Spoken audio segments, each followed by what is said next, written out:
Shalom, bien-aimés dans le Seigneur. Nous continuons avec notre méditation sur le thème « L'obéissance est un investissement ». Deuxième partie. Nous tirons notre texte dans Deutéronome chapitre 28, le verset 2, qui nous dit ceci. « Voici toutes les bénédictions qui se répandront sur toi et qui seront ton partage lorsque tu obéiras à la voix de l'Éternel, ton Dieu. » Alléluia. L'obéissance est un investissement parce que c'est quelque chose que vous faites dans votre unique bénéfice. Dieu dit, « Voici toutes les bénédictions qui se répandront sur toi et qui seront ton partage lorsque tu obéiras à la voix de l'Éternel, ton Dieu. » Par exemple, il y a des gens qui ont passé leur adolescence, leur jeunesse et quelques années de leur âge dans le monde.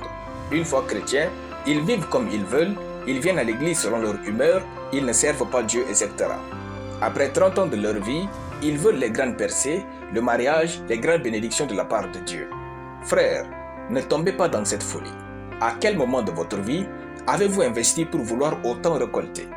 Le verset dit, « Lorsque tu obéiras à la voix de l'Éternel, ton Dieu, alors, voici toutes les bénédictions qui se répandront sur toi et qui seront ton partage. » C'est la quantité de votre obéissance à la parole et à la voix de Dieu, cumulée sur des nombres d'années, qui vous donnera des grandes bénédictions.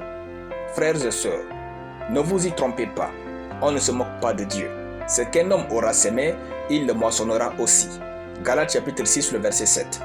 Votre obéissance à Dieu est votre meilleur investissement dans cette vie. Lisez et étudiez Deutéronome chapitre 28, de versets 3 à 14, puis vous verrez toutes ces bénédictions liées uniquement à l'obéissance. L'obéissance est la clé des trésors et richesses de Dieu. L'obéissance à Dieu et à sa parole met votre vie en pilotage automatique vers le succès et la grandeur.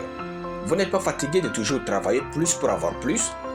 Vous n'êtes pas fatigué de toujours surveiller vos possessions et biens pour ne pas perdre et gagner plus.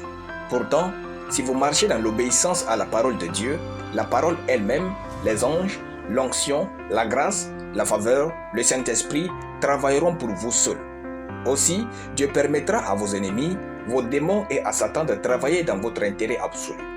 Rien ne rassure autant le succès d'un homme que son obéissance prompte et totale à Dieu. Samuel de dire au roi Saül, « L'obéissance vaut mieux que les sacrifices. » 1 Samuel chapitre 15, le verset 22.